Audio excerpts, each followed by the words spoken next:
الحمد لله نحمده ونستعينه ونستغفره ونؤمن به ونتوكل عليه ونعوذ بالله من شرور أنفسنا ومن سيئات أعمالنا من يهده الله فلا مضل له ومن يضلله فلا هادي له ونشهد أن لا إله إلا الله وحده لا شريك له ونشهد أن سيدنا وسندنا وحبيبنا وحبيب ربنا وطبيبنا وطبيب قلوبنا ومولانا محمدا عبده ورسوله أرسله الله إلى كافة الناس بشيرا ونذيرا وداعيا إلى الله بإذنه وسراجا منيرا أما بعد فقد قال الله تعالى في كلامه المجيد والفرقان الحميد أعوذ بالله من الشيطان الرجيم بسم الله الرحمن الرحيم يا أيها الذين آمنوا أطيعوا الله وأطيعوا الرسول وأولي الأمر منكم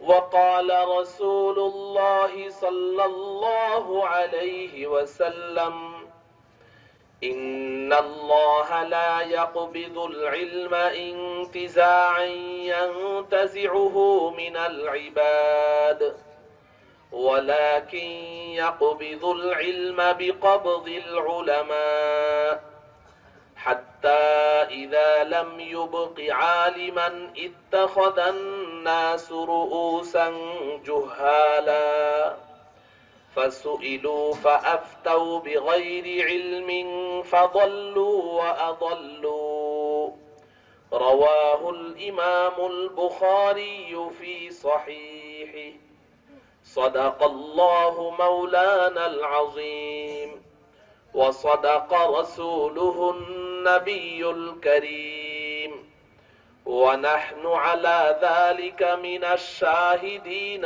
والشاكرين والحمد لله رب العالمين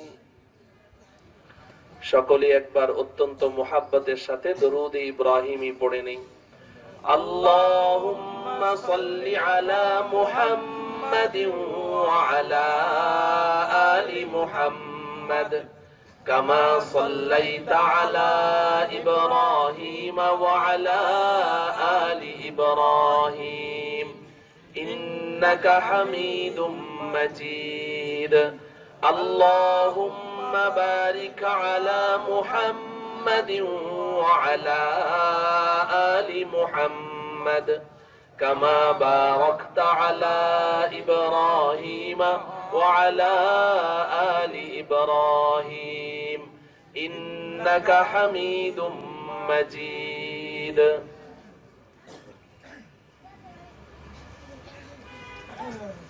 অত্র এলাকার সর্বস্তরের দিন দরদি ইসলাম প্রিয় ভাই বোনদের প্রাণের প্রতিষ্ঠান ইদারাতুল মাআরিফ আল ইসলামিয়া ঢাকা এবং অত্র এলাকার সর্বস্তরের দিনদার পরহেজগার ভাই বোনদের সহযোগিতা এবং তাদের উদ্যোগে আয়োজিত অধ্যকা ইসলামী মহাসম্মেলনের সম্মানিত সভাপতি হযরত উলামায়ে কেরাম, আমার প্রাণাধিক প্রিয় নয়নের মনি কলিজার টুকরা লখতে জিগার আজিজ তোলাবায়ে ইজম, আমার অত্যন্ত শ্রদ্ধাভাজন দিনদার পরহেজগার আল্লাহ প্রেমিক রসুল প্রেমিক উলামা প্রেমিক ধর্মপ্রাণ ভাই ও বন্ধুগণ, রাত 12:15 পার হয়ে গেছে। অনেক রাত হয়ে গেছে। শুধু নিয়ম রক্ষা করার জন্য আমি বসেছি, লম্বা চওড়া কথা বলবো না। কারণ দীর্ঘ রাত পর্যন্ত মাহফিল করে ফজরের নামাজটা যদি কাজা হয়ে যায়, তাহলে আমাদের এই সমস্ত আয়োজন সব ব্যর্থ হয়ে যাবে। বলেন ঠিক কিনা? এই জন্য গভীর রজনী পর্যন্ত 2টা 2:30 পর্যন্ত মাহফিল করা আমাদের আকাবিরিনরা কেউই পছন্দ করেননি। আলহামদুলিল্লাহ, বিকেল থেকে এই পর্যন্ত অনেক উলামায়ে কেরাম আমাদেরকে অনেক সুন্দর সুন্দর কথা শুনিয়েছেন। আজকের এই মাহফিলটা আপনাদের কাছে কেমন লেগেছে? আলহামদুলিল্লাহ, অনেক সুন্দর আলোচনা হয়েছে, আলহামদুলিল্লাহ, অনেক কথা হয়েছে। আমি তো সবসময় আপনাদেরকে কথা বলেই থাকি, আমি তো আপনাদের ঘরের লোক। আমি এই যে দুটো বাচ্চা, একজন জুমার খুতবা দিল, আর একজন 40টা হাদিস শুনাইতে চাইলো, কিন্তু সময় সংক্ষেপ, এই কারণে তাকে আমি বন্ধ করে দিলাম। আসরের নামাজের পরে ওই বাচ্চাটা আমাকে 40টা হাদিস অর্থ সহ অফিসে বসে শুনিয়েছে, আমি তার কাছ থেকে শুনেছি। এই এলাকার ছেলে। আপনারা জানেন যে 2013 ইংরেজি সনে এই এলাকায় ইদারাতুল মাআরিফ আল ইসলামিয়া এই মাদ্রাসাটা এখানে এসেছে। এর আগে এখানকার এলাকাবাসী আপনারা সবাই সাক্ষী আছেন, এই এলাকার অবস্থাটা কি ছিল। মানুষ দিন বলতে কিছুই বুঝতো না, মানুষের মধ্যে দিন বলতে কিছুই ছিল না। আলহামদুলিল্লাহ, এই মাদ্রাসাটা হওয়ার পরে এই এলাকার এখন এই পাশে আমাদের আরেকটা মাদ্রাসা হয়েছে, দারুল কোরআন। এখন এই এলাকারই কয়েকশো ছেলে মেয়ে আমাদের মাদ্রাসাগুলোতে পড়াশোনা করছে, কয়েকশো, শতাধিক। পাশে আমাদের মহিলা মাদ্রাসা। এই বাচ্চাগুলো এখন দিন শিখছে, ছোট ছোট বাচ্চা, এখনো কথা বলতে পারে না। দেখেন কি সুন্দর জুমার খুতবা। আপনারা তো আরবি বুঝেন না, আমি তো অন্তত পক্ষে বুঝি, একদম নির্ভুল ভাবে, বিশুদ্ধ ভাবে। মানে কোন আরবের শায়েখও তার এই খুতবার মধ্যে কোনো ভুল ধরতে পারবে না, এরকম বিশুদ্ধ ভাবে সে খুতবাটা এখানে পড়েছে। জুমার নামাজ পড়াইতে পারবে, মাশাআল্লাহ, কত সুন্দর। তো এমন এই ধরনের এই সন্তানদের গর্বিত পিতা হতে আমাদের মনে চায় না? বলেন। এজন্য সবাই নিয়ত করি সন্তানদেরকে মাদ্রাসায় দিয়ে দিই। ঠকবো না ইনশাআল্লাহ, আমরা ঠকি নাই। আমার দাদার বংশ, নানার বংশ সব মাদ্রাসায়, সব 100% আমরা সব মাদ্রাসায়, আমাদের বাইরে আর কিচ্ছু নাই। আলহামদুলিল্লাহ, আমরা তো ঠকি নাই, আল্লাহ আমাদেরকে ঠকান নাই, দুনিয়াতে ঠকি নাই। আর যদি ঈমানটুকু নিয়ে যেতে পারি তাহলে ইনশাআল্লাহ আখিরাতে আমরা ঠকবো না ইনশাআল্লাহ। এই জন্য আপনাদেরকে আমি উদাত্ত আহ্বান জানাই, সন্তানদেরকে মাদ্রাসায় দিয়ে দেন। সন্তানের যেই হক সন্তানের উপরে আপনার আছে, সন্তানের উপরে আপনার অনেক দাবি আছে, অনেক হক আছে। কিন্তু আজকে আমাদের বাচ্চাদেরকে আমরা যে পড়াচ্ছি স্কুল, কলেজ, ইউনিভার্সিটিতে, আমি মোটেও ওই শিক্ষাটার বদনাম করছি না, ওই শিক্ষার বিপক্ষে কিছু বলছি না। কিন্তু বড় বড় ডাক্তার, ইঞ্জিনিয়ার, প্রফেসর, পাইলট, বড় বড় প্রকৌশলী, জজ, ব্যারিস্টার, ম্যাজিস্ট্রেট, এরকম বড় বড় অফিসারদের বাবারা যখন এসে আমাদের কাছে কান্নায় ভেঙে পড়ে, চোখের পানি ফেলে দেয়, কাঁদতে থাকে, জজের বাবা কান্না করে, ব্যারিস্টারের বাবা কান্না করে, বড় বড় আর্মি অফিসারের বাবারা এসে কাঁদতে থাকে, বুক ভাষায় যে জীবনের সব অর্জন যা ছিল সব সন্তানের পিছনে ব্যয় করলাম, আজকে সন্তান আমার কোনো খোঁজ খবর নেয় না। তো এই জন্য সন্তানকে দিনদার বানান, সন্তান বুঝুক যে বাবা মা কি জিনিস, বাবা মার পায়ের নিচে সন্তানের বেহেশত, এই কথাটুকু সন্তান জানুক। আমরা যখন ছোটবেলা স্কুলে পড়েছি, তখনকার স্কুলের সিলেবাস আর এখনকার সিলেবাস অনেক পার্থক্য। আমাদের দেশের কতগুলো কুলাঙ্গার নিজেদেরকে বুদ্ধিজীবী দাবি করে, এগুলো মূলত মুসলমান নামের কলঙ্ক, মুনাফিক। এগুলো ক্ষণে ক্ষণে আমাদের স্কুল কলেজ ইউনিভার্সিটির সিলেবাস গুলো শুধু চেঞ্জ করছে, চেঞ্জ করে করে নামে মাত্র যতটুকু ইসলামী শিক্ষা ছিল এই শিক্ষাটুকুও তারা স্কুল কলেজ ইউনিভার্সিটি থেকে ঘাড় ধাক্কা দিয়ে বের করে দিয়েছে। আর এর ফলাফল আমাদের হাতে, বিষাক্ত ফল আমাদের হাতে এসে গেছে।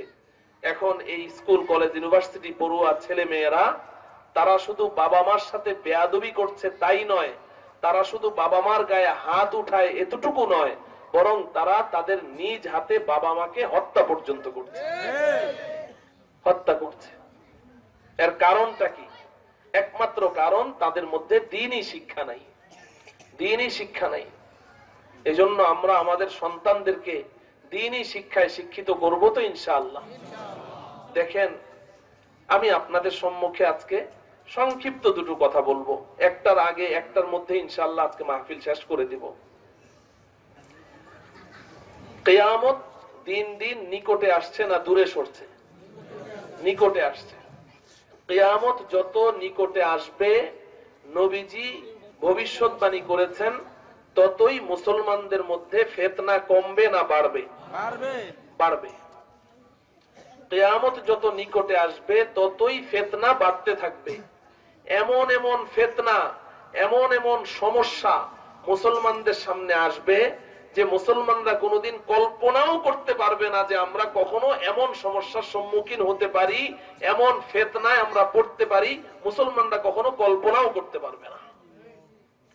এই যে বর্তমান বিশ্বে প্রায় 100 বছর যাবত এখানে আমরা যারা আছি সবাই জানি, নিজে এটার সাথে সম্পৃক্ত আছি কিংবা নাই আছি, আমরা সবাই জানি দাওয়াত ও তাবলীগ নামে একটা কাজ সারা বিশ্বব্যাপী চলছে।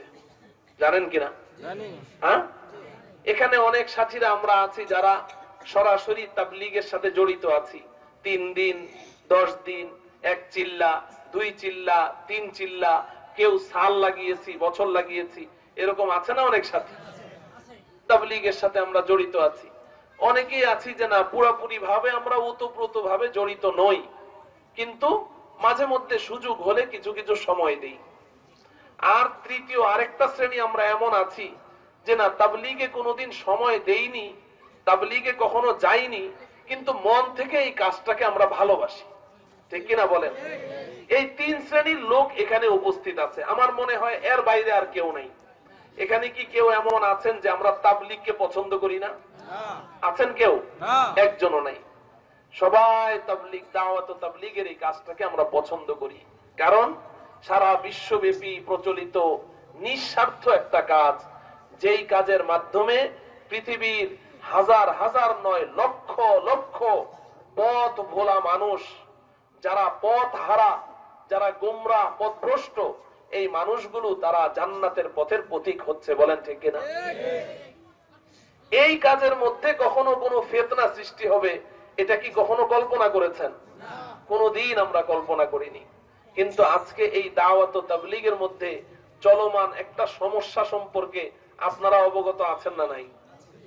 এই টঙ্গী ইজতেমার ময়দানে যে একটা সন্ত্রাসী হামলা হয়েছে, আপনারা জানেন কি জানেন না? হ্যাঁ, পত্র পত্রিকায় পড়েছেন তো? পড়েন নাই? আমি আপনাদের সম্মুখে এই বিষয় সম্পর্কে 2-4টা কথা এজন্য বলছি যে এখানে আপনারা অনেক সাথীরা এখানে এমন উপস্থিত আছেন যারা এই বিষয়টা সম্পর্কে সঠিক ধারণা নাই, সঠিক ধারণা নাই। এক একজন এক একটা ধারণা করে বসছে যে হলোটা কি এখানে, হঠাৎ করে চোখের সামনে হযবরল হয়ে গেল সবকিছু, কি হলো? এই কেউ কেউ মনে করে তাবলীগের মধ্যে 2টা গ্রুপ হয়ে গেছে, এখন 2 গ্রুপে সংঘর্ষ হয়েছে। কেউ কেউ মনে করে যে তাবলীগের মধ্যে বাংলাদেশের আলেমরা এটার নেতৃত্ব নিতে চায়, নেতৃত্ব নিয়ে টানাটানি চলছে, এরকম মনে করে কি করে না? এজন্য যেহেতু আমরা সবাই ইমানদার, সবাই দিনদার, এজন্য বাংলাদেশে যখন যে সমস্যা হবে ওই সমস্যাটা সম্পর্কে আমাদের সঠিক ধারণা থাকা দরকার।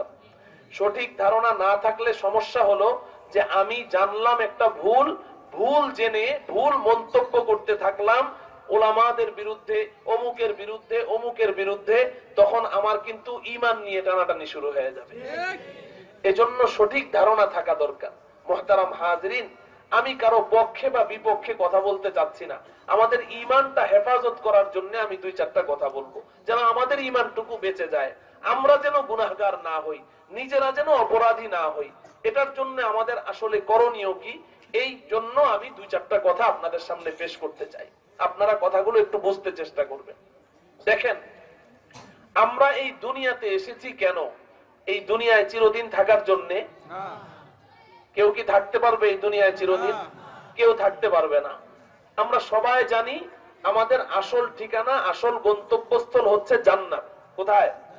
জান্নাত। আমাদের আব্বা আম্মা জান্নাতে ছিলেন, আব্বা আম্মার সাথে আমরাও জান্নাতে ছিলাম। আব্বাজান হযরতে আদম আলাইহিস সালামের পিঠের ভেতরে আমরা সবাই ছিলাম। সবাই আমরা আমাদের আসল ঠিকানা জান্নাতে আমরা দীর্ঘদিন ছিলাম। এরপর আল্লাহ পাক জান্নাত থেকে বের করে দিয়েছেন। তবে বের করে আল্লাহ পাক বলে দিয়েছেন যে আমি চিরদিনের জন্য তোমাদেরকে জান্নাত থেকে বের করিনি। ওয়ালাকুম ফিল আরদি মুস্তাকাররু ওয়া মাতাউন ইলা হিন। আমি নির্দিষ্ট কিছুদিনের জন্য তোমাদেরকে বের করলাম। এই জান্নাতটা তোমাদের হাতছাড়া হয়ে গেছে, দুনিয়ার জগতে পাঠালাম।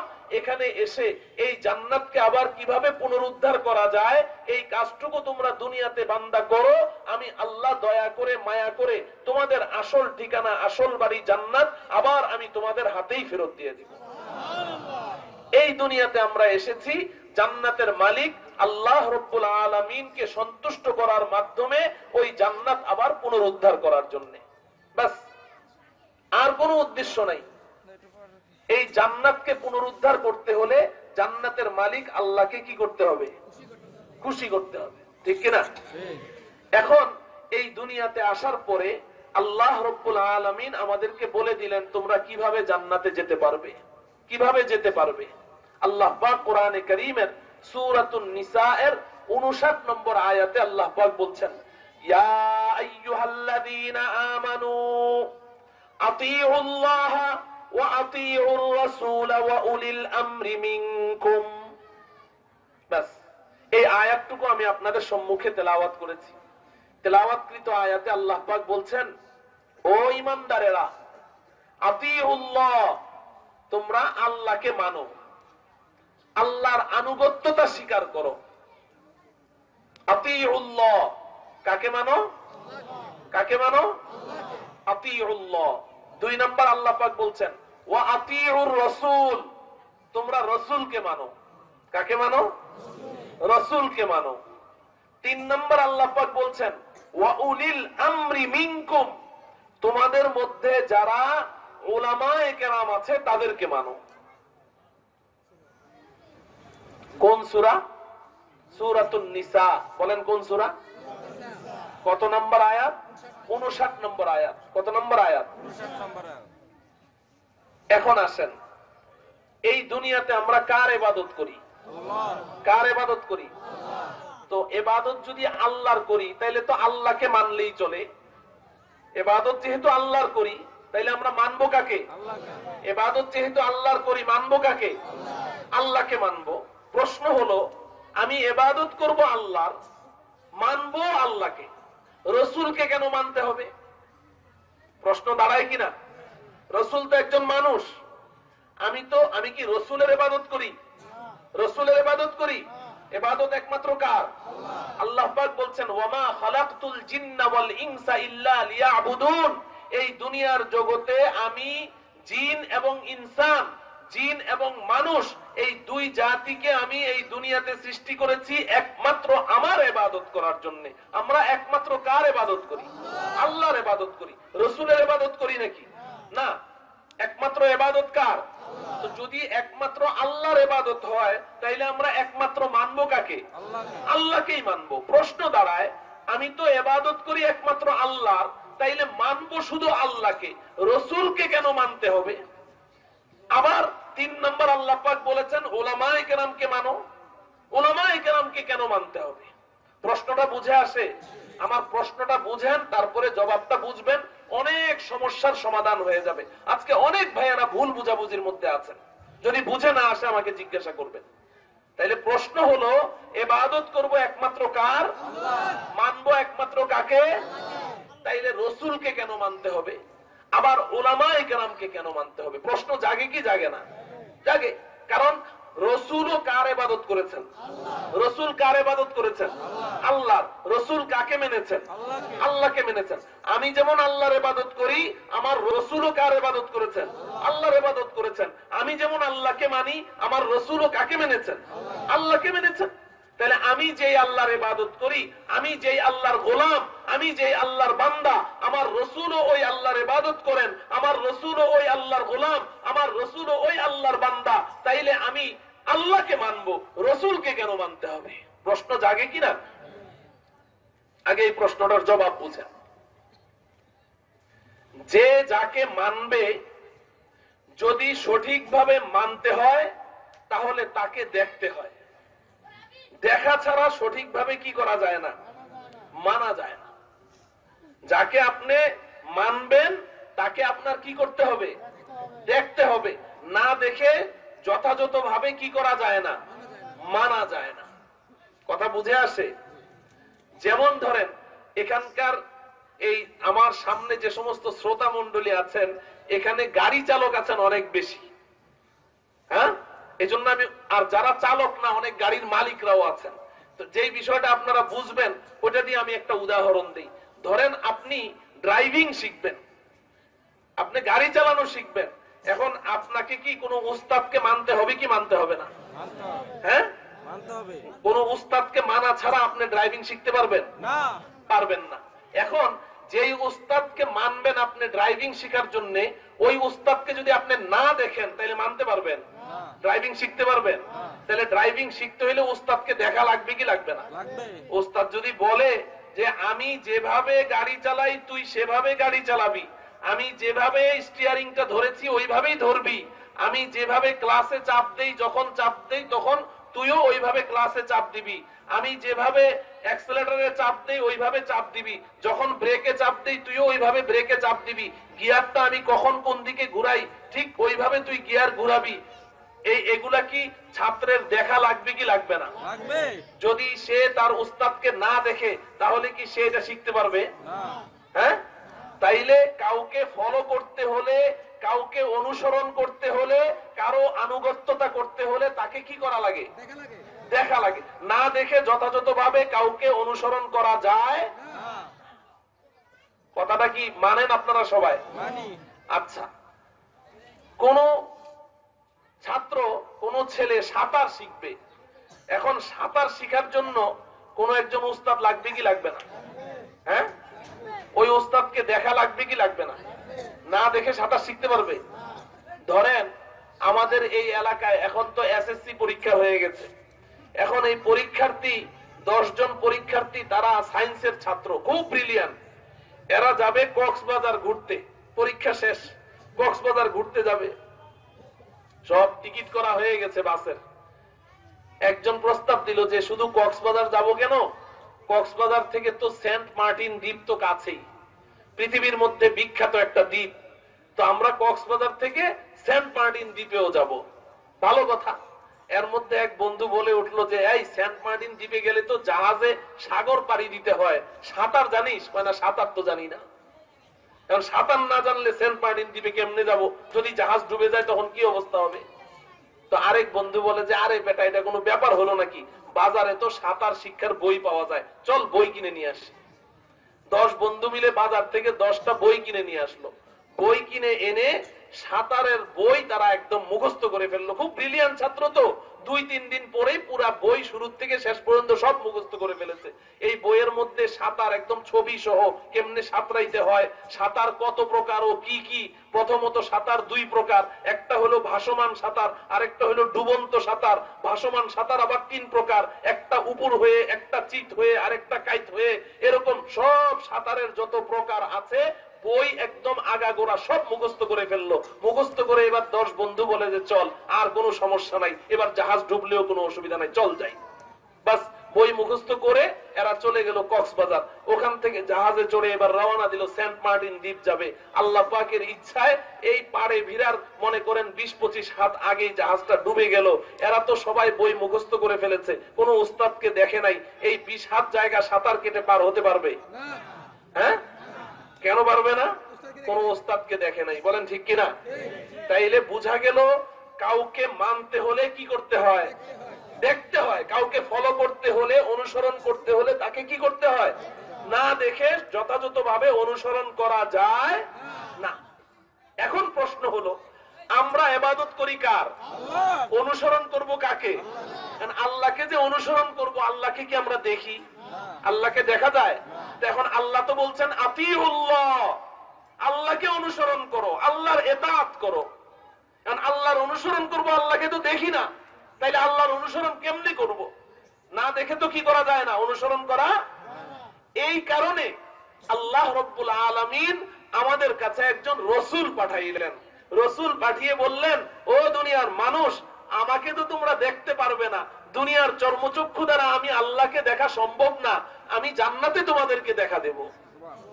কিন্তু দুনিয়াতে এখন আমার অনুসরণ করতে হলে, যেহেতু দেখা ছাড়া অনুসরণ করা যায় না, আর আমি তো তোমাদেরকে দেখা দিব না, এই কারণে তোমাদের কাছে আমি আমার রাসূল পাঠালাম। এই রাসূল আমার নায়েব, আমার প্রতিনিধি, আমার খলিফা, আমার স্থলাভিষিক্ত, আমার রাসূলকে পাঠালাম। রাসূলকে দুনিয়াতে পাঠিয়ে দিয়েছি, এখন রাসূলকে তোমরা দেখো, রাসূলকে ফলো করো, রাসূলকে অনুসরণ করো, রাসূলকে দেখে দেখে তোমরা তোমাদের জীবন পরিচালনা করো। আমার রাসূলকে যারা অনুসরণ করলো, আমার রাসূলকে যারা মানলো, তারা আমি আল্লাহকেই অনুসরণ করলো, আমি আল্লাহকেই মানলো। মান ইউতি'র রাসূল ফাকাদ আতা আল্লাহ, যে আমার রাসূলের অনুসরণ করলো, সে আমি আল্লাহরই অনুসরণ করলো। তাইলে রাসূলকে আমরা অনুসরণ করি কাকে অনুসরণ করার জন্য? আল্লাহকে। আমার আসল উদ্দেশ্য কার অনুসরণ করা? আল্লাহর অনুসরণ করা।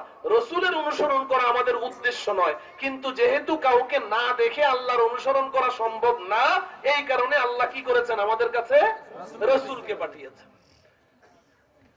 এখন রাসূল আসলেন, এসে সাহাবায়ে কেরামের সামনে কোরআনে কারীমে আল্লাহ পাক যা যা করতে বলেছেন, আল্লাহ পাক বলেছেন নামাজের আগে তোমরা ওযু করো। এখন ওযু কেমনে করতে হবে আল্লাহ তো কোরআনে বলেছেন, কিন্তু এটার প্র্যাকটিক্যাল রূপ কি হবে, কেমনে আমি ধোবো? আল্লাহ পাক তো বলেছেন ইযা কুমতুম ইলা সলাতি ফাগসিলু ওযুহাকুম, তোমরা তোমাদের চেহারা ধৌত করো। চেহারাটা আমি কেমনে ধোবো? প্রশ্ন জাগে কিনা? চেহারা কতটুকু অংশ আমি ধৌত করব, কতটুকু অংশ ধৌত করব, দুই দিকে কতটুকু অংশ, উপরে কতটুকু, নিচে কতটুকু, চেহারার সীমানা কতটুকু, এগুলা কোরআনে কিচ্ছু বলা নাই। ওয়া আইদিয়াকুম ইলাল মারাফিকি, দুই হাত ধৌত করো। ওয়ামসাহু বিরুউসিকুম, মাথা মাসাহ করো। এখন মাথা কি পুরাটা মাসাহ করব, না 4 ভাগের 1 ভাগ মাসাহ করব, না অর্ধেক মাসাহ করব, এগুলা তো কোরআনে নাই। এখন এটা আমি কিভাবে অনুসরণ করব? আল্লাহ রাসূলকে পাঠালেন। রাসূল সাহাবায়ে কেরামের সামনে ওযু করলেন।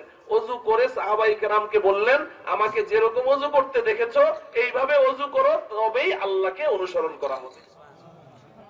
নামাজ পড়তে বললেন, আকিমুস সালাহ, তোমরা নামাজ পড়ো। কোরআনে কারীমে আল্লাহ বললেন, কিন্তু এখন আল্লাহর অনুসরণ করব, আমি নামাজ পড়বো, কিন্তু নামাজ আমি কেমনে পড়বো? নামাজে আমি দাঁড়াবো যে দুই পায়ের মাঝখানে কতটুকু ফাঁকা রাখবো? ভদ্র মানুষের মতো 4-5 আঙ্গুল ফাঁকা রাখবো, নাকি আমাদের ওই যে কি নাম, হ্যাঁ, ওনাদের মতো এরকম 3 হাত ফাঁক করে এভাবে দাঁড়াবো? এখন কোনটা করব? আছে না নাই? নামাজের মধ্যে হাত কতটুকু উঠাবো? কান পর্যন্ত উঠাবো, নাকি আমাদের মা বোনদের মতো এরকম বুকের উপরে এমনি হাত উঠাবো? নামাজের মধ্যে আমি হাত কোথায় বাঁধবো? নাভির নিচে বাঁধবো, নাকি মা বোনদের মতো এরকম পুরুষরাও বুকের উপরে বাঁধবে? এগুলো কোরআন শরীফে কোথাও আছে? কোথাও এর আলোচনা নাই। তাইলে এখন এটা আমি মানবো কেমনে? একজনকে দেখা লাগবে কি লাগবে না? এই জন্য আল্লাহ পাক রাসূলকে পাঠাইলেন। রাসূল এসে সাহাবায়ে কেরামের সামনে নামাজ পড়লেন। নামাজ পড়ে সাহাবাদেরকে বললেন, সল্লু কামা রাআইতুমুনি উসাল্লি, ও আমার সাহাবীরা, আমাকে যেভাবে নামাজ পড়তে দেখেছো এইভাবে নামাজ পড়ো, তবেই আল্লাহ পাকের অনুসরণ করা হয়ে যাবে। এই এখন সাহাবায়ে কেরামের সামনে তো রাসূল ছিলেন, সাহাবায়ে কেরাম রসুলকে দেখে দেখে রসুলকে অনুসরণ করেছেন। আর রসুলের অনুসরণই কার অনুসরণ? আল্লাহর অনুসরণ। এখন প্রশ্ন হলো, আমাদের সামনে কি রসুল আছেন? আমরা কি রসুলকে দেখি? তাইলে আমরা আল্লাহকেও দেখি না, রসুলকেও দেখি না। তাইলে আমরা আল্লাহর অনুসরণ কেমনে করব? আমরা আল্লাহকে কেমনে মানবো? আমরা আল্লাহকে ফলো কিভাবে করব? আল্লাহকেও দেখি না, রসুলকেও দেখি না, আমরা এখন কাকে দেখে চলব? এজন্যে আল্লাহ রাব্বুল আলামিন কোরআনে কারীমে সূরাতুন নিসা এর 59 নম্বর আয়াতে প্রথমে বললেন আল্লাহকে অনুসরণ করো। যেহেতু আল্লাহকে দেখা যায় না, ওয়া আতিউর রাসূল, আল্লাহর রাসূলকে অনুসরণ করো। কিন্তু রাসূলকে সাহাবায়ে কেরাম দেখেছেন, আমরা তো দেখি না। এজন্য আল্লাহ পাক এখন বললেন ওয়া উলিল আমরি মিনকুম, ও আমার বান্দা বান্দীরা, যারা তোমরা আমাকেও দেখছো না, আমার রসুলকেও দেখলে না, এখন তোমরা কিভাবে চলবে? কিভাবে আমি আল্লাহর অনুসরণ করবে? অতএব আমি প্রত্যেক যুগে প্রত্যেক জমানায় আমার রসুলের ওয়ারিস উলামায়ে কেরামকে রেখেছি। এই হক্কানি রব্বানি উলামায়ে কেরামকে দেখে দেখে তোমরা অনুসরণ করো তাদেরকে, যারা আমার হক্কানি রব্বানি উলামায়ে কেরামের ইতাআত করলো, অনুসরণ করলো, তারা আমার রসুলেরই অনুসরণ করলো। আর যারা আমার রসুলের অনুসরণ করলো, তারা আমি আল্লাহরই অনুসরণ করলো। অতএব আমাকে আপনাকে জান্নাতের পথে চলতে হলে, আল্লাহ পাককে মানতে হলে, আল্লাহ পাকের ইবাদত যথাযথভাবে করতে হলে কাদের অনুসরণ করতে হবে? উলামায়ে কেরামকে। কাদেরকে বলেন? উলামায়ে কেরামকে ফলো করতে হবে, উলামায়ে কেরামের অনুসরণ করতে হবে। এই কথাটুকু আমাদের অনেক ভাইয়ের মাথায় ঢুকছে না, অনেক ভাইয়ের মাথায় ঢুকছে না। এই কথাটা নবীজিও বলে গেছেন। বুখারী শরীফে হাদিস এসেছে, তিরমিজি শরীফে হাদিস এসেছে। নবীজি বলেন, ইন্নামাল উলামাউ ওয়ারাসাতুল আমবিয়া ওয়া ইন্নাল আমবিয়া লাম ইউওয়ারিসু দীনারাও ওয়ালা দিরহামা ওয়া ইন্নামা ওয়ারাসুল ইলমা ফামান আখাযাহু আখাযা বিহাযযিন ওয়াফির আও কামা ক্বালা রাসূলুল্লাহ সাল্লাল্লাহু আলাইহি ওয়াসাল্লাম। নবীজি বলেন, ও আমার উম্মতেরা, আমি যাদের সামনে এতদিন ছিলাম, তোমরা তো আমাকে দেখে দেখে অনুসরণ করেছো, কিন্তু আমি তো এখন দুনিয়া ছেড়ে চলে যাচ্ছি। আমি তো চিরঞ্জীব নই, আমার তো হায়াত শেষ, আমি চলে যাচ্ছি। তো আমি এতদিন পর্যন্ত যেই দায়িত্বগুলো পালন করেছি, আমার পরবর্তীতে আমি আমার ওয়ারিসদেরকে রেখে গেলাম। ও আমার প্রিয় ভাই ও বোনেরা, নিজের বিবেকের সাথে আপনি বোঝাপড়া করেন। আপনার বাবার যদি কোনো পাওনাদার থাকে, আপনার বাবা মারা গেলে এই পাওনাদাররা কার কাছে আসবে? ছেলের কাছে আসবে কি আসবে না? তার ওয়ারিসের কাছে আসবে কি আসবে না? বাবার যে দায়িত্ব থাকে, বাবা চলে যাওয়ার পরে সন্তানদের মধ্যে যে বড় সন্তান থাকে, ওই দায়িত্বগুলো সে পালন করে কি করে না? তো এখন নবীজি সাল্লাল্লাহু আলাইহি সাল্লাম দুনিয়া ছেড়ে চলে গেছেন, কিয়ামত পর্যন্ত কোনো নবী আমাদের কাছে আসবে না। এখন নবীর যে দায়িত্বগুলো আছে, এই দায়িত্বগুলো কারা পালন করবে? নবীজি বলেন, আমি আমার ওয়ারিসদেরকে রেখে গেলাম। আমার ওয়ারিস হচ্ছে আমার উম্মতের উলামায়ে কেরাম। এই কথাটা কি আমার আপনার না? নবী নিজে বলে গেছেন, নবী নিজে বলে গেছেন। তো নবী তো আলেমদেরকে ওয়ারিস বানিয়ে গেলেন, নবী তো আলেমদেরকে আমাদের ইতাআত করতে বললেন, আলেমদের ফলো করে চলতে বললেন। এখন আমি যদি বলি যে না, আমি আলেমদেরকে মানতে রাজি না, অথচ আমি আবার নিজেকে দ্বীনদার দাবি করছি, আমি নিজেকে একজন তাবলীগী দাবি করছি, মুবাল্লিগ দাবি করছি, দাঈ দাবি করছি, অথচ আলেমদেরকে মানতে আমি রাজি নই, তাহলে আপনি বলেন ওই লোকটা কি সঠিক পথে আছে না বিপদগামী হয়ে গেছে? সে নিশ্চিত বিপদগামী হয়ে গেছে, নিশ্চিত বিপদগামী হয়ে গেছে। এই কথাটুকু আমাদের সবার বুঝতে হবে। সাহাবায়ে কেরাম যেমন ওই জমানায় যারা নবীকে অস্বীকার করেছে, ইহুদিরা, এদের কাছেও কিন্তু আসমানি কিতাব ছিল। তাওরাত ছিল না? তাওরাত ছিল কিনা? তাওরাত ছিল, আসমানি কিতাব আছে। এবং তারা যেই নবীর দাবিদার, হযরতে মূসা আলাইহিস সালাম, তিনি হক নবী। মূসা আলাইহিস সালাম হক নবী না? তো তারা মূসার অনুসরণের দাবি করে, তাদের কাছে আসমানি কিতাব আছে। তা সত্ত্বেও যারা নবীকে অস্বীকার করেছে, তারা কি ঈমানদার না বেঈমান? বেঈমান। অথচ তাদের কাছে আসমানি কিতাবও আছে, সব আছে, নবীকে মানে নাই। এই নবীকে অস্বীকার করার কারণে তারা যেমন পথভ্রষ্ট হয়ে গেছে, আম্বিয়ায়ে কেরামের ওয়ারিস, নবীগণের ওয়ারিস, হক্কানি উলামায়ে কেরাম, এই উলামায়ে কেরামকে যদি কেউ অস্বীকার করে, তারাও এরকম বিপদগামী হয়ে যাবে, সিরাতে মুস্তাকিম থেকে তারা সরে যাবে। যদি সিরাতে মুস্তাকিমের উপর থাকতে হয়, তাহলে উলামায়ে কেরামের অনুসরণ করতে হবে। আমার বড় অবাক লাগে যদি কেউ এই কথা দাবি করে যে বাংলাদেশের যত ডাক্তার আছে সব ডাক্তাররা নষ্ট হয়ে গেছে, খারাপ হয়ে গেছে, কসাই হয়ে গেছে, ডাক্তারদের চিকিৎসা আর নেওয়া যাবে না, সমস্ত হসপিটালগুলো থেকে ডাক্তারদেরকে বের করে দাও। তো তখন প্রশ্ন জাগবে যে ডাক্তারদেরকে যদি বের করে দেই তো চিকিৎসা করবে কারা? বলে আমরাই, জনগণই চিকিৎসা করব। ডাক্তারদেরকে বের করে দাও, এরা সব নষ্ট হয়ে গেছে। তো ডাক্তারদেরকে আপনি হাসপাতাল থেকে বের করে দিলেন, দিয়ে এখন আপনারা নিজেরা সবাই চিকিৎসা শুরু করলেন। এবার বলেন হসপিটালের রোগীরা এরা সবাই সুস্থ হয়ে বের হবে নাকি আজিমপুর গুরুস্থান আবাদ হবে? আজিমপুর গুরুস্থান আবাদ হবে, এছাড়া আর কিছুই হবে না। যদি তাই হয় তাহলে ডাক্তাররা যেমন আমাদের দেহের চিকিৎসক, উলামায়ে কেরাম তো আমাদের আত্মার চিকিৎসক, আমাদের কলবের চিকিৎসক। উলামায়ে কেরামকে আল্লাহ পাক চিকিৎসক বানিয়েছেন, নবীর ওয়ারিস বানিয়েছেন।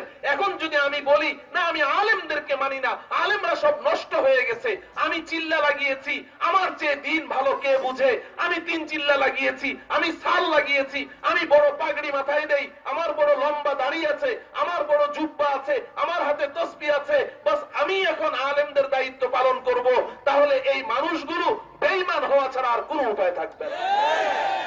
এটা তো স্বাভাবিক কথা, এটা তো বিবেকের কথা। এটা বুঝাইতে এত সময় কেন লাগে, বুঝতে এত সময় কেন লাগে? মুহতারাম হাজিরিন, গতকালকে আমার মাদ্রাসায় এক উস্তাদ আমাকে বলছিলেন সান্ত্বনা দিয়ে যে হুজুর এটা মন খারাপ করার কি আছে, ইহুদিরা তো অনেক শত শত নবীদেরকে তারা জবেহ করেছে, নবীদেরকে কতল করেছে, তারা তাদের নবীদেরকে কতল করেছে। তাইলে যারা তাদের নবীদেরকে হত্যা করলো, নবীদেরকে মানলো তো নাই, বরং নবীদেরকে কতল করে দিল, তারা কতটুকু গোমরাহ ছিল, পথভ্রষ্ট ছিল। তো নবীদেরকে যদি তারা কতল করতে পারে, হত্যা করতে পারে, 1 2 জন না, শত শত নবীদেরকে তারা জবেহ করে দিয়েছে, তাইলে নবীর ওয়ারিস আলেমদেরকে যদি তারা হামলা করে মারে, এতে আশ্চর্যের কি আছে? তবে আফসোস লাগে যে এই মানুষগুলো গোমরাহ হয়ে গেল, পথভ্রষ্ট হয়ে গেল, কিন্তু তারা বুঝতে পারছে না। এখানে একটা প্রশ্ন, আমি এই প্রশ্নের জবাব দিয়ে কথা শেষ করছি। আমি আজকে ওয়াজ করব না, আগেই তো বললাম। দেখেন, আপনি প্রশ্ন করতে পারেন যে হুজুর এটা মানি যে আলেমদের অনুসরণ করা লাগবে, এটা আমরা সবাই মানি, মানেন না সবাই? আলেমদের অনুসরণ করতে হবে, কিন্তু যদি আলেমদের মধ্যে যদি 2 দল হয়ে যায়, তাহলে আমি কোন দলের অনুসরণ করব? প্রশ্ন জাগে কিনা? হ্যাঁ, আলেমদের মধ্যে সবাই কি এক দল নাকি 2 দল আছে? তাবলীগের মধ্যে কি এখন 2টা গ্রুপ হয়ে গেছে না? তো এখন আপনি প্রশ্ন করবেন যে হুজুর ঠিক আছে, আমি মেনে নিলাম যে আলেমদেরই অনুসরণ করতে হবে, আলেমদের অনুসরণ করা ছাড়া আমাদের কোনো উপায় নাই, যেহেতু আল্লাহ পাক তাদেরকে এই বিষয়ে বিশেষজ্ঞ বানিয়েছেন এবং নবীজি তাদেরকে ওয়ারিস বানিয়েছেন, এরাই আমাদের ঈমানের পাহারাদার, এরাই আমাদের আমলের পাহারাদার, এদের অনুসরণ করা ছাড়া আমরা জান্নাতে যেতে পারবো না, এটা আমরা মেনে নিলাম। কিন্তু আলেমদের মধ্যে যদি 2 দল হয়, তাহলে আমি যাব কোন দিকে? এই প্রশ্নের জবাবটা আপনি শুনেন, এটা আমি দিব না, নবীজি সাল্লাল্লাহু আলাইহি সাল্লাম এই জবাব দিয়ে গেছেন, নবীজি জবাব দিয়ে গেছেন। ও আমার ভাইয়েরা, ভালো করে বুঝেন, জিদ করেন না, জিদ ধরে যে না আমি এক দলে আছি, এই দল থেকে বের হব না, না, আপনার বিবেকের কাছে আমি প্রশ্নগুলো রাখি। নবীজি বলছেন, ক্বালা রাসূলুল্লাহ সাল্লাল্লাহু আলাইহি ওয়াসাল্লাম, ইন্নাল্লাহা লা ইয়াজমাউ উম্মতি আলা দালালাতিন আবাদা। আল্লাহর রাসূল বলেন যে আমার উম্মতের মধ্যে যারা আলেম, উলামায়ে কেরাম, এই উলামায়ে কেরামের অধিকাংশ আলেম কোন গুমরাহি, কোন পথভ্রষ্টতা, কোন বাতিল বিষয়ের উপরে আমার উম্মতের ম্যাক্সিমাম আলেমরা কখনো একমত হবে না। কোন গুমরাহি, কোন ভ্রষ্টতার উপরে আমার উম্মতের অধিকাংশ আলেমরা কখনো কি হবে না? একমত হবে না। এর অর্থ কি? মুহাদ্দিসিনে কেরাম এর অর্থ করেছেন যে আলেমদের মধ্যে 1000 আলেমের মধ্যে আপনার 2 জন 3 জন পথভ্রষ্ট হয়ে যেতে পারে, কিন্তু 995 জন আলেম একসাথে কি হতে পারে না, পথভ্রষ্ট হতে।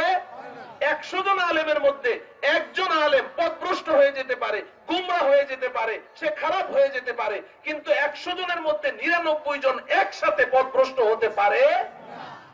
অতএব উলামায়ে কেরামের অধিকাংশ উলামায়ে কেরাম যেই বক্তব্য দিবেন, যেই মন্তব্য করবেন, যেই ফতোয়া দিবেন, ওই অধিকাংশ উলামায়ে কেরামের মন্তব্য, তাদের সিদ্ধান্ত, এটাই আল্লাহ পাকের সিদ্ধান্ত, এটাই নবীজির সিদ্ধান্ত, এটাই শরীয়তের সিদ্ধান্ত, এটাই হক, এটাই জান্নাতের পথ।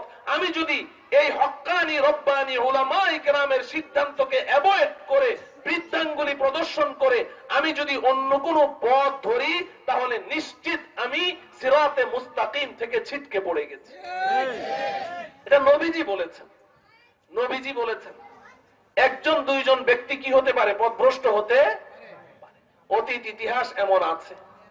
ইতিহাস যদি পড়েন, ইতিহাস থেকে উপদেশ গ্রহণ করতে হবে। দেখেন, আপনারা অনেকেই জানেন আল্লাহ পাকের একজন ওলি ছিলেন মনসুর হাল্লাজ রহমতুল্লাহ আলাইহি। মনসুর হাল্লাজের নাম শুনেছেন? হ্যাঁ, মনসুর হাল্লাজ ওই যুগের শ্রেষ্ঠ ওলি ছিলেন। সমস্ত উলামায়ে কেরাম এক বাক্যে তাকে আল্লাহর ওলি স্বীকার করতেন। একজন হক্কানি পীর ছিলেন, আল্লাহ পাকের একজন ওলি, সবাই তাকে শ্রদ্ধা করতেন, এক বাক্যে মানতেন। কিন্তু এই মানুষটা হঠাৎ করে একবার বলে উঠলো, আনাল হক আনাল হক, আমি আল্লাহ আমি আল্লাহ। নাউজুবিল্লাহ বলে। কি বলে উঠলো? এখন এই মানুষটা যখন আমি আল্লাহ বলে উঠলো, কেউ যদি নিজেকে আমি আল্লাহ আমি খোদা বলে, তাহলে তার ঈমান থাকে? অথচ এই মানুষটার লক্ষ লক্ষ অনুসারী, উলামায়ে কেরামও তার অনুসরণ করছেন, সাধারণ জনগণও তার অনুসরণ করছেন। এই মানুষটা হঠাৎ করে যখন বলে ফেললো যে আমি খোদা, তখন কি করণীয় বলেন? এখন যদি আমি বলি যে না, আমার পীর, উনি আমার পীর, উনি যা বলবে তাই সই, তাইলে ঈমান থাকে? হ্যাঁ, ওই যুগের কিছু মানুষ কিন্তু এমন জিদ ধরে বসেছিল যে না, মনসুর হাল্লাজ সে তো আল্লাহর ওলি, সে যা বলে বলুক, এটার মধ্যে কোনো ব্যাখ্যা আছে? তো এটার কোনো ব্যাখ্যা আছে? এই কথা বলে তারা তাকে বাঁচাতে চেষ্টা করেছে। অনেকে এই কথার আবার অনেক ব্যাখ্যাও করেছে যে মনসুর হাল্লাজ আমি খোদা কেন বলেছে, যে উনি ফানাফিল্লাহ হয়ে গেছে, অর্থাৎ আল্লাহর মধ্যে তিনি বিলীন হয়ে গেছে। এই ব্যাখ্যা করতে চেষ্টা করেছে, আল্লাহর মধ্যে বিলীন হয়ে গেছে, মাথা থেকে পা পর্যন্ত নিজের বডিতে সে আল্লাহকে ছাড়া কাউকে দেখে না। তো যেহেতু নিজের মধ্যে সে আল্লাহকে ছাড়া কাউকে দেখে না, এজন্য সে কি বলছে, আনাল হক আনাল হক বলছে। এরকম ব্যাখ্যা অনেকেই করে তাকে বাঁচাতে চেষ্টা করেছে। কিন্তু আপনি ইতিহাস পড়ে দেখেন, ওই যুগের সমস্ত উলামায়ে কেরাম বসে তারা কোরআন ও হাদিসের আলোকে দীর্ঘ সময় আপনার গবেষণা করে তারা সিদ্ধান্ত নিলেন যে না, মানুষের একজন মানুষের কলবের মধ্যে কি আছে এটা তো আমরা বলতে পারি না, আমরা গায়েব জানি না, তার মুখে যে কথা বলছে ওই কথার উপরেই শরীয়তের বিধান আরোপিত হবে। যেহেতু সে বলেছে আনাল হক আমি খোদা, অতএব সে মুরতাদ হয়ে গেছে, তাকে আর রাখা যাবে না। উলামায়ে কেরাম সিদ্ধান্ত নিয়ে তাকে কতল করে দিয়েছে।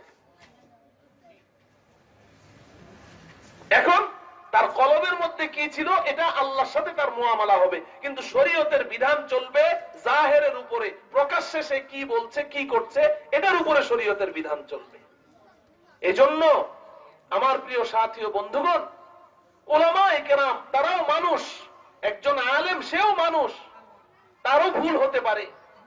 একজন আলেম বলে সে মৃত্যু পর্যন্ত হেদায়েতের উপরেই থাকবে এমন কোন গ্যারান্টি নাই। হেদায়েত তো কার হাতে? হেদায়েত কার হাতে? আল্লাহর হাতে। আল্লাহ পাক চাইলে যে কোনো কারো কাছ থেকে হেদায়েতকে ছিনিয়ে নিতে পারেন। এখন বর্তমান আমি যে বিষয়টি আপনাদেরকে বুঝাতে চাই, এই দাওয়াত ও তাবলীগের মধ্যে সমস্যাটা কি হলো? সমস্যাটা হলো যে এই দাওয়াত ও তাবলীগ শুরু করেছেন হযরত জি ইলিয়াস রহমতুল্লাহ আলাইহি। হযরত জি ইলিয়াস রহমতুল্লাহ আলাইহি দারুল উলুম দেওবন্দের একজন ছাত্র ছিলেন, সূর্য সন্তান ছিলেন, একজন বিজ্ঞ আলেম ছিলেন, বুজুর্গ আলেম ছিলেন। হযরত জি ইলিয়াস রহমতুল্লাহি আলাইহি তিনি 1924 ইংরেজি সনে এই দাওয়াত ও তাবলীগের কাজ শুরু করেছেন। কত সনে? 1924 ইংরেজি সনে এই দাওয়াত ও তাবলীগের কাজ শুরু করেছেন। এই কাজটা তিনি নিজে একজন অভিজ্ঞ আলেম হওয়া সত্ত্বেও নিজে শুরু করেন নাই। তিনি হজে গিয়েছেন, সেখানে যাওয়ার পরে লম্বা ইতিহাস বলতে গেলেই সময় চলে যাবে। সেখানে যাওয়ার পরে তিনি বারবার স্বপ্নে দেখছেন নবীজি সাল্লাল্লাহু আলাইহি ওয়াসাল্লাম তাকে বলছেন, ইলিয়াস তুমি আমার রওজা শরীফের ভিতরে আসো। সুবহানাল্লাহ বলেন। রওজা শরীফের, আপনারা হাজী সাহেবরা গেছেন, অনেকেই ছবির মধ্যেও দেখেছেন, নবীজিকে যে সালাম পেশ করতে হয়, একটা গ্রিল আছে না, লোহার গ্রিল, ওই গ্রিলের সামনে দাঁড়িয়ে নবীজিকে সালাম পেশ করে করে সবাই চলে যায় লাইন ধরে ধরে। এই গ্রিলটাকে জালি শরীফ বলা হয়। নবীজি সাল্লাল্লাহু আলাইহি সাল্লাম ইলিয়াস রহমতুল্লাহ আলাইহিকে স্বপ্নে বলছেন যে আমার এই জালির ভিতরে তুমি আসো। এখন ওটার ভিতরে ঢুকার তো কারো কোনো ক্ষমতা নেই, বারবার স্বপ্ন দেখছেন। ওই সময় আওলাদে রসুল, আমাদের দাদা উস্তাদ এবং আমার দাদা পীর হযরত আওলাদে রসুল সৈয়দ হুসাইন আহমদ মাদানী রহমতুল্লাহি আলাইহি তিনি মসজিদে নববীতে নবীজির রওজা শরীফের পাশে বসে 18 বছর তিনি সারা পৃথিবীর বিভিন্ন আনাচে কানাচে থেকে আগত ছাত্রদেরকে সিয়াসেত্তার হাদিসের কিতাব পড়াইতেন। নবীজির রওজা পাকের পাশে বসে 18 বছর পড়িয়েছেন। বুখারী শরীফ, মুসলিম শরীফ, তিরমিজি শরীফ, একদম নাসাই, ইবনে মাজাহ, আবু দাউদ সব কিতাব পড়াইতেন। চারো মাযহাবের ছাত্রদেরকে পড়াইতেন। যার কারণে আরবের রাজ পরিবারের সাথে এই হযরত মাদানী রহমতুল্লাহ আলাইহির খুব ভালো সম্পর্ক ছিল। হযরত ইলিয়াস রহমতুল্লাহ আলাইহি হযরত মাদানীকে গিয়ে বললেন, আমি তো স্বপ্নে দেখছি নবীজি বারবার আমাকে জালি শরীফের ভিতরে যেতে বলছেন, আমি এখন কি করব? হযরত মাদানী এই স্বপ্নের কথা সৌদি রাজ পরিবারকে জানাইলেন এবং হযরত ইলিয়াস রহমতুল্লাহ আলাইহির পরিচয় দিলেন যে উনি কে। তখন মাদানী রহমতুল্লাহ আলাইহির উপরে যেহেতু তাদের আস্থা ছিল, তারা তাদের নিজস্ব ক্ষমতা বলে নবীজির রওজা শরীফ খুলে দিয়ে হযরত জি ইলিয়াস রহমতুল্লাহ আলাইহিকে তার ভিতরে ভরে দিলেন। ভিতরে যাওয়ার পরে নবীজির সাথে ইলিয়াস রহমতুল্লাহ আলাইহির কি কথাবার্তা হয়েছে এটা আল্লাহ পাক ছাড়া আর কেউ জানে না। বের হওয়ার পর থেকেই ইলিয়াস রহমতুল্লাহ আলাইহির কলবের মধ্যে এক আগুন জ্বলে উঠলো যে সারা পৃথিবীর সমস্ত মানুষ যারা নিজেদেরকে মুসলমান দাবি করছে, যারা মুসলমান দাবি করছে, এই মুসলমানদের মধ্যে 98% মুসলমান, 98% মুসলমান, এরা কেউ আলেমদের কাছে যায় না, এরা কেউ দ্বীন সম্পর্কে খুব ভালো অবগত নয়, নামাজ পড়ে না, দ্বীনদারি নাই, আল্লাহ রসুল নাই, এরা জান্নাত জাহান্নামের কোনো ফিকির করে না। এই যে 98% মুসলিম, এরা যে সব জাহান্নামের দিকে দৌড়াচ্ছে, এই মানুষগুলোকে কিভাবে জাহান্নামের আগুন থেকে বাঁচানো যায়, কিভাবে জান্নাতের পথে চালানো যায়, এই একটা চিন্তায় তার কলবের মধ্যে আগুন ধরে গেল। এখন এই মানুষটা খালি অস্থির, দেশে এসে এতটাই অস্থির, তার স্ত্রী তিনি নিজে বলছেন যে আমার স্বামী ইলিয়াস রহমতুল্লাহ আলাইহি রাত্রে শোয় কিন্তু ঘুমায় না, খালি ছটফট করে, শোয়া থেকে উঠে মাথায় পানি ঢালে, কোন সময় উঠে ওযু করে আবার শোয়, কোন সময় উঠে দরজা খুলে দৌড় দিয়ে জঙ্গলে চলে যায়, এইভাবে খালি অস্থির অস্থির। আমি বললাম, স্বামী আপনার শরীর কি অসুস্থ, চিকিৎসা লাগবে? উনি বললেন যে না, আমার শরীরে কোনো অসুস্থতা নাই, কিন্তু আমার কলবের মধ্যে একটা আগুন জ্বলছে, গোটা পৃথিবীর সমস্ত উম্মতের চিন্তায় এই চিন্তাটুকু যদি আমি তোমার অন্তরে ঢেলে দিতে পারতাম, তাইলে আজকে রাত্রি জাগরণকারী আমি একা হইতাম না, আমার সাথে তুমিও রাত্রি জাগরণকারী হয়ে যেতে। সেই ইলিয়াস রহমতুল্লাহ আলাইহির কলবে আল্লাহ পাক এই কথা ঢাললেন যে ঠিক আছে, এক কাজ করো যে তুমি এলাকায় এলাকায় গিয়ে এক একটা করে জামাত তৈরি করো, মসজিদে মসজিদে পাঠাও, আর মসজিদের এলাকাবাসী যারা আছে তাদের কাছে গিয়ে গিয়ে তাদের মাথায় হাত বুলিয়ে, পিঠে হাত বুলিয়ে, দোকানে গিয়ে, পথে গিয়ে, বাসায় গিয়ে মানুষ যতই বকাঝকা করুক তাদেরকে এরকম ডেকে ডেকে আলেমদের মজলিসে নিয়ে আসো, আলেমদের মজলিসে বসাও, আলেমদের কাছে তারা দ্বীন শিখবে, এই কাজটুকু তুমি শুরু করো। এই কথাটা তার অন্তরের মধ্যে যখন আসলো, তিনি তো এই কাজটা শুরু করে দিতে পারতেন, কিন্তু নিজে এই কাজ শুরু করেন নাই। তিনি চলে গেছেন দারুল উলুম দেওবন্দে। ও আমার মুহতারাম সাথীরা, একটু ভালো করে বুঝেন, দারুল উলুম দেওবন্দে চলে গেছেন। দেওবন্দে গিয়ে তৎকালীন দেওবন্দের মুহতামিম হযরত মাওলানা কারি তৈয়ব সাহেব রাহমাতুল্লাহি আলাইহি, তৎকালীন দেওবন্দের প্রধান সদরুল মুদাররিসিন শাইখুল হাদিস সৈয়দ হুসাইন আহমদ মাদানী রহমতুল্লাহি আলাইহি, তৎকালীন দারুল উলুম দেওবন্দের প্রধান মুফতি মুফতি কিফায়াতুল্লাহ দেহলভী রহমতুল্লাহি আলাইহি, এমনি ভাবে হযরত আশরাফ আলী থানভী রহমতুল্লাহি আলাইহি, খলিল আহমদ সাহারানপুরী রহমতুল্লাহি আলাইহি, তার আপন ভাতিজা হযরত মাওলানা শাইখুল হাদিস আল্লামা জাকারিয়া রহমতুল্লাহি আলাইহি, এদের সবাইকে নিয়ে পরামর্শ বৈঠক ডাকলেন এবং তার মনের অবস্থাটা তাদের সামনে পেশ করলেন যে আমার মনে এমন আগুন জ্বলছে, আমি অশান্তিতে ভুগছি, গোটা উম্মতের চিন্তায় আমার মধ্যে কোনো শান্তি নাই। মনের মধ্যে একটা কথা এসেছে, আমি একটা কাজ শুরু করতে চাই যে আমি একটা একটা করে জামাত তৈরি করব আর এলাকায় এলাকায় পাঠাবো, মানুষকে ডেকে ডেকে তারা আলেমদের কাছে আনবে আর আলেমদের কাছ থেকে দ্বীন শিখবে। এই কাজটা কি আমি শুরু করতে পারি কিনা? আপনারা উলামায়ে কেরাম আপনারা যদি বলেন যে হ্যাঁ এটা শরীয়ত সম্মত কাজ, তাহলে আমি শুরু করব। আর আপনারা উলামায়ে কেরাম যদি বলেন যে না এটা শুরু করা যাবে না, এটা বেদাত, তাইলে আমি শুরু করব না। আমার এই আগুন বুকের মধ্যে নিয়ে আমি নিজে জ্বলতে জ্বলতে শেষ হয়ে যাব। কিন্তু আপনারা উলামায়ে কেরাম যদি না বলেন, আমি এটা শুরু করব না। দারুল উলুম দেওবন্দের সমস্ত উলামায়ে কেরাম বসে তারা দীর্ঘ সময় চিন্তা গবেষণা করে কোরআন হাদিস নিয়ে গবেষণা করে সিদ্ধান্ত নিলেন যে না, এটা হক, এটা সত্য, আল্লাহর পক্ষ থেকে আপনার কলবের মধ্যে এটা এসেছে, আপনি এই কাজ শুরু করেন। যখন দেওবন্দের উলামায়ে কেরাম তাকে সমর্থন দিলেন, তখন হযরত জি ইলিয়াস রহমতুল্লাহ আলাইহি এই দাওয়াত ও তাবলীগের এই কাজটা আরম্ভ করলেন। মুহতারাম হাজিরিন, তাইলে এই দাওয়াত ও তাবলীগের কাজ শুরু হলো কোত্থেকে? দারুল উলুম দেওবন্দের থেকে। কোত্থেকে শুরু হয়েছে? দারুল উলুম দেওবন্দের থেকে। তাহলে এক নম্বর কথা এটা, আজকে যারা বলে যে দাওয়াত ও তাবলীগের কাজ শুরু হয়েছে দিল্লি নিজামউদ্দিন থেকে, তারা কিছুই জানে না, না জেনে বলে অথবা জেনে শুনে মিথ্যা কথা বলে। এই দাওয়াত ও তাবলীগের কাজ শুরু হয়েছে কোত্থেকে? দারুল উলুম দেওবন্দের থেকে। যিনি কাজ শুরু করলেন হযরত জি ইলিয়াস রহমতুল্লাহি আলাইহি, উনি দেওবন্দের একজন ছাত্র ছিলেন। ইলিয়াস রহমতুল্লাহি আলাইহি তিনি দীর্ঘদিন এই কাজের আমির ছিলেন। এই কাজটা সর্বপ্রথম তিনি যে জামাতটা তৈরি করলেন, এই জামাতের আমির ছিলেন দারুল উলুম দেওবন্দের প্রধান মুফতি মুফতি কিফায়াতুল্লাহ দেহলভী রহমতুল্লাহি আলাইহি। এবং এই দাওয়াত ও তাবলীগের যে তালিম করে, যে ফাজাইলে আমাল, 6 উসুলের তারা তালিম করে না, তাবলীগের মধ্যে 6 উসুলের তালিম করে না, এটা হলো তাবলীগের সিলেবাস। এই সিলেবাসটা তৈরি করেছে কে? কোন ডাক্তার, ইঞ্জিনিয়ার, প্রফেসর না। এই দাওয়াত ও তাবলীগের সিলেবাস তৈরি করেছেন দারুল উলুম দেওবন্দের আরেক ছাত্র হযরত মাওলানা শাইখুল হাদিস আল্লামা জাকারিয়া রাহমাতুল্লাহি আলাইহি, ঠিক কি না? তাইলে দাওয়াত ও তাবলীগ শুরু করলেন যিনি, হযরত জি ইলিয়াস রাহমাতুল্লাহি আলাইহি, তিনি নিজে একজন আলেম, দেওবন্দের ছাত্র। যাদের পরামর্শ নিয়ে শুরু করলেন তারা দেওবন্দের উলামায়ে কেরাম। দাওয়াত ও তাবলীগের প্রথম জমাতের আমির ছিলেন দেওবন্দের প্রধান মুফতি। দাওয়াত ও তাবলীগের সিলেবাস প্রণয়ন করেছেন দারুল উলুম দেওবন্দের ছাত্র।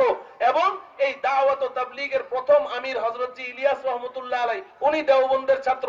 উনি দুনিয়া থেকে যাওয়ার পরে দ্বিতীয় আমির ছিলেন হযরত জি ইউসুফ সাহেব রাহমাতুল্লাহ আলাইহি, উনি দেওবন্দের ছাত্র। এরপরে উনি দুনিয়া থেকে যাওয়ার পরে তৃতীয় আমির ছিলেন হযরত জি ইনামুল হাসান সাহেব রাহমাতুল্লাহ আলাইহি, উনিও দেওবন্দের ছাত্র। এই প্রায় 100 বছর পর্যন্ত এই দাওয়াত ও তাবলীগ চলল দারুল উলুম দেওবন্দের পরামর্শক্রমে, দেওবন্দি উলামায়ে কেরামের পরামর্শক্রমে। কিন্তু দুঃখজনক হলেও সত্য, আমি আপনাদের সামনে যে কথা পেশ করতে চাই, এখন হঠাৎ করে একজন মানুষ সে এসে দাবি করলো আমি তাবলীগের আমির, আমি ইলিয়াস রহমতুল্লাহ আলাইহির বংশধর, আমার পরামর্শ মতো তাবলীগ চলবে। এই মানুষটা দেওবন্দের ছাত্র না, দেওবন্দের বারান্দা দিয়েও হাঁটে নাই। এই মানুষটা এসে যখন নিজেকে আমির দাবি করলো, তখনই তাবলীগের মধ্যে ফিতনা শুরু হয়ে গেল। কথা আমি যা বলছি পড়ে শুনে বলছি, জেনে বলছি। ও আমার বন্ধুরা, আমি দারুল উলুম দেওবন্দের ছাত্র, আমি দারুল উলুম দেওবন্দে পড়াশোনা করেছি। আপনাদের দোয়ায় আমি দারুল উলুম দেওবন্দের ফার্স্ট বয় ছিলাম। ওখানে আমাদের ক্লাসে 1000 ছাত্র ছিল, একাধিক রাষ্ট্রের ছাত্র ছিল। আলহামদুলিল্লাহ, সেখানে আমি ভর্তি পরীক্ষা সহ পরীক্ষাগুলোতে আমি নম্বরে আউয়াল ছিলাম, ফার্স্ট বয় ছিলাম। দারুল উলুম দেওবন্দে 4টা মসজিদ আছে, তার মধ্যে একটা মসজিদকে মসজিদে রশিদ বলে। সবচেয়ে বড় মসজিদ যেটা, তাজমহলের আদলে, তাজমহলের স্ট্রাকচারে ওই মসজিদটা ওখানে নির্মাণ করা হয়েছে। পুরাটা মসজিদ মরমর পাথরে নির্মিত। আমি অহংকার করছি না, আপনাদেরকে বোঝানোর জন্য বলছি। আমি ওই মসজিদে রশিদের ইমাম ছিলাম। আমার পেছনে এই দাওয়াত ও তাবলীগের আমির যাদের কথা আপনারা আলোচনা করছেন, আলহামদুলিল্লাহ এরা সবাই আমার পেছনে নামাজ পড়েছে। তাদের সাথে আমাদের সম্পর্ক অনেক গভীর। আজকে যারা তোমরা দুই একজন এই এলাকার মধ্যে ফিতনা করছো আর বলো যে আমি মাওলানা সাদের অনুসারী, মাওলানা সাদকে আমি ভালোবাসি, আমি কসম করে বলতে পারি মাওলানা সাদের প্রতি ভালোবাসা তোমার চেয়ে আমার অন্তরে অনেক বেশি, অনেক বেশি, অনেক বেশি। আমরা উলামায়ে কেরাম তাকে ভালোবাসি। দাওয়াত ও তাবলীগের ইজতেমার ময়দানে আমরা চাতক পাখির মতো চেয়ে থাকতাম মাওলানা সাদ কখন বয়ান করবে। কিন্তু মুহতারাম হাজিরিন, আপনি যদি কাউকে ভালোবাসেন, এই ভালোবাসা হতে হবে কার জন্য? কার জন্য? যদি কারো সাথে সম্পর্ক ছিন্ন করেন, এই সম্পর্ক ছিন্ন করবেন কার জন্য? নবীজি সাল্লাল্লাহু আলাইহি ওয়াসাল্লাম বলেন, আল হুব্বু ফিল্লাহি ওয়াল বুগযু ফিল্লাহি মিনাল ঈমান, মান আহাব্বা লিল্লাহি ওয়া আবগাযা লিল্লাহি ফাকাদ ইসতাকমালাল ঈমান। যে ব্যক্তি কাউকে ভালোবাসবে আল্লাহকে খুশি করার জন্য, আবার কারো সাথে সম্পর্ক ছিন্ন করবে আল্লাহকে খুশি করার জন্য, সেই তার ঈমানকে পূর্ণাঙ্গতা দান করতে পেরেছে। মাওলানা সাদ সাহেবকে আমরা ভালোবাসতাম আল্লাহকে খুশি করার জন্য, দুনিয়ার কোনো লোভে নয়। এখন এই মাওলানা সাদকে সমস্ত উলামায়ে কেরাম ঘৃণা করে, সেটাও একমাত্র আল্লাহকে খুশি করার জন্য। বলবেন কেন ঘৃণা করে? কারণ ওই যে মনসুর হাল্লাজ যেমন নিজেকে খোদা দাবি করেছে আর উলামায়ে কেরাম তাকে কতল করে দিয়েছে, অথচ সবাই তার আশিক ছিল, সবাই তার প্রেমিক ছিল। মনসুর হাল্লাজকে সবাই ভালোবেসেছে কাকে খুশি করার জন্য? আল্লাহকে খুশি করার জন্য। এখন মনসুর হাল্লাজকে কতল করে দিল তারা, তাদের প্রিয় মানুষটাকে হত্যা করে দিল কাকে খুশি করার জন্য? আল্লাহকে খুশি করার জন্য। এটার নাম হলো ঈমান। আজকে আমি যদি বলি যে না আমি সাদ গ্রুপে আছি, এই গ্রুপ থেকে আমি সরব না, ও বন্ধু তুমি জিদ করো না। তোমাকে আল্লাহ পাক একটা সুস্থ সুষ্ঠু বিবেক দান করেছে, তোমাকে বিবেক দান করেছে। তুমি নিজে পথভ্রষ্ট হয়েছো, এলাকার মানুষদেরকে, নেতা নেত্রীদেরকে তুমি গোমরাহ করো না, তাদেরকে ভুল বুঝায়ও না। তুমি তোমার বিবেকের সাথে আগে বোঝাপড়া করো। যেই মানুষটা সরাসরি বলছে হেদায়েত আল্লাহর হাতে নাই। কি বলেছে? হেদায়েত আল্লাহর হাতে নাই। উনি বলেছেন, আমি ওনার ভাষাটা আপনাদেরকে শুনাই।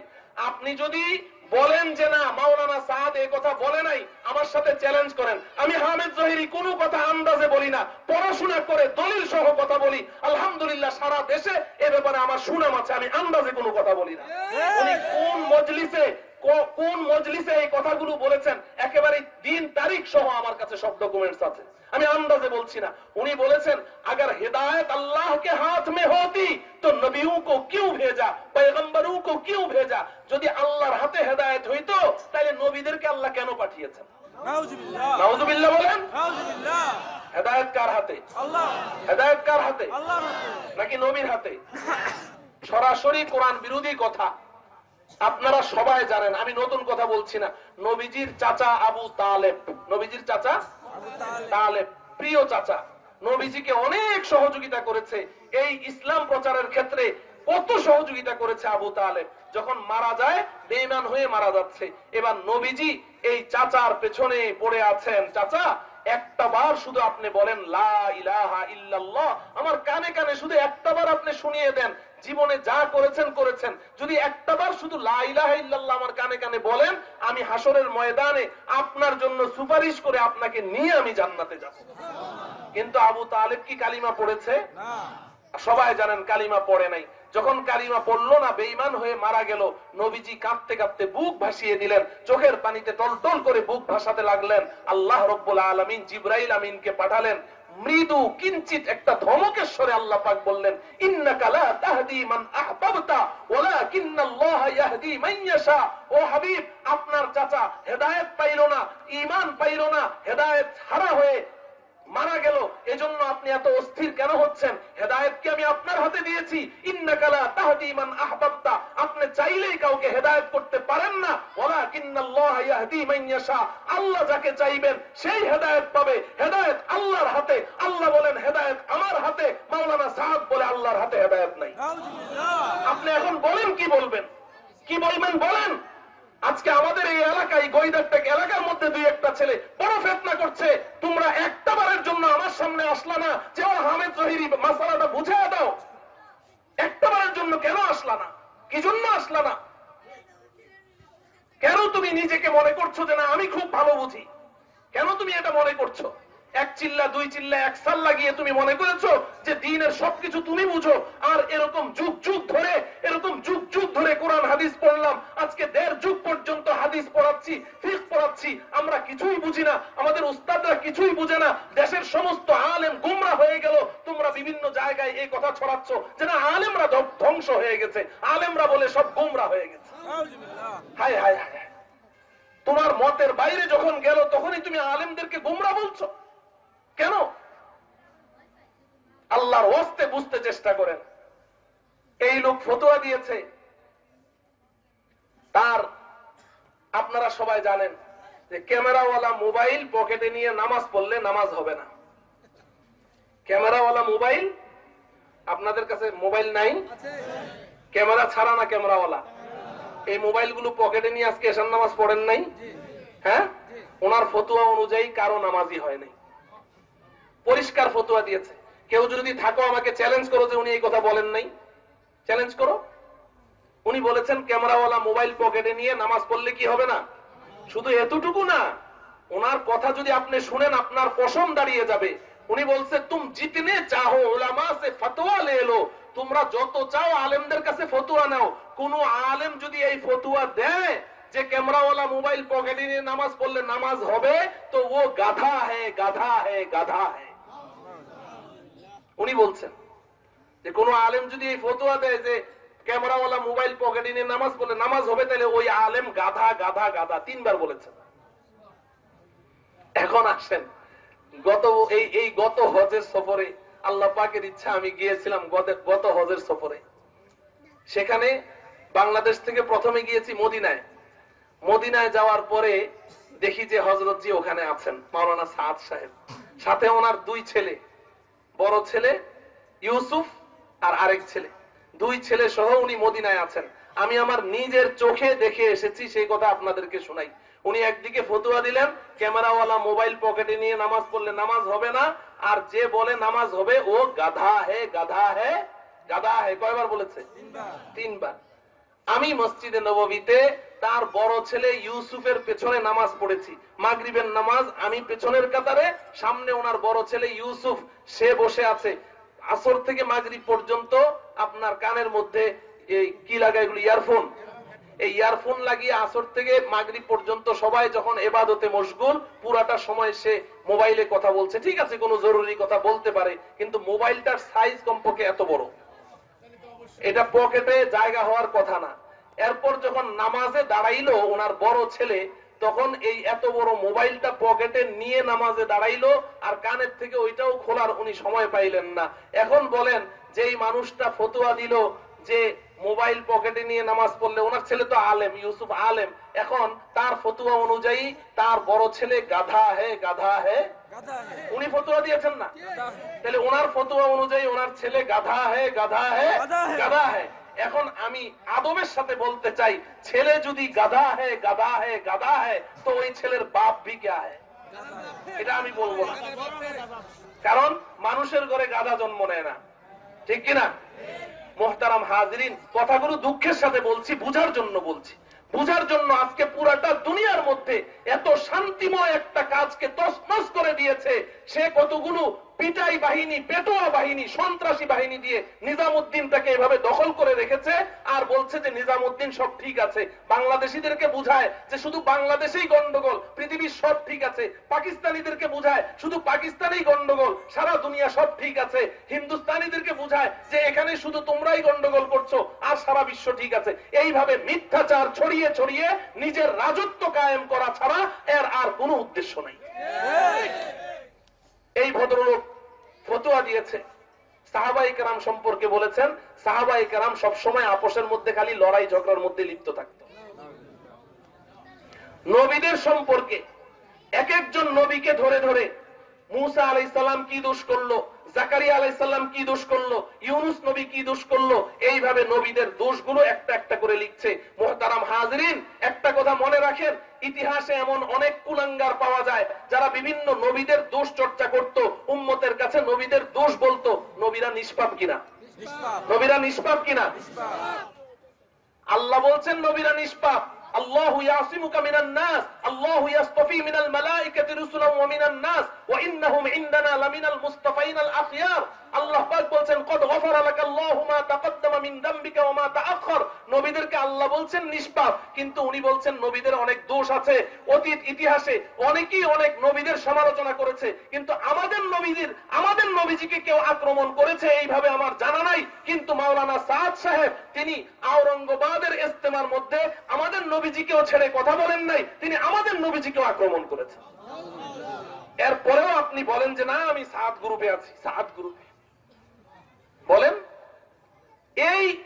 এই যখন এই লোকটা এই কথাগুলো বলতে শুরু করলো, একটা দুইটা কথা না, আমার কাছে কিতাবের মধ্যে ওই ইন্ডিয়া থেকে ছেপেছে, উর্দু একটা কিতাব, বাংলাদেশ না, ইন্ডিয়া থেকে, ওই কিতাবের মধ্যে ৬২টা উক্তি ওনার, আমি যে কথাগুলো শোনাচ্ছি এরকম কয়টা? ৬২টা ওনার উক্তি এরকম কোরআন হাদিস বিরোধী এবং ইজমায়ে উম্মত বিরোধী, আহলুস সুন্নাত ওয়াল জামাতের আকীদা বিরোধী। এই কথাগুলো যখন উনি একটার পরে একটা বলে যাচ্ছেন, এখন আলেমদের কি দায়িত্ব বলেন? এরা চুপচাপ বসে থাকবে? কথা বলেন। যদি আজকে নবী থাকতেন তাইলে নবী কি এটার প্রতিবাদ করতেন না? তাইলে এখন ওয়ারাসাতুল আম্বিয়া, নবীর ওয়ারিস উলামায়ে কেরাম, তাদের কি দায়িত্ব না এটার প্রতিবাদ করা? তাইলে আলেমরা প্রতিবাদ করেছে, এদের দোষটা কি হলো যে আজকে আলেমরা প্রতিবাদ করার কারণে যে এই লোকটা কোরআন হাদিস বিরোধী কথা বলছে, তার সাথে আপনারা এটা মনে করেন না যে বাংলাদেশে আন্দোলন শুরু হয়েছে? না, ব্যক্তিগতভাবে তার কাছে বারবার যাওয়া হয়েছে। দারুল উলুম দেওবন্দের আমাদের উস্তাদ, দারুল উলুম দেওবন্দের প্রিন্সিপাল, পৃথিবীর এমন কোন ইউনিভার্সিটি নাই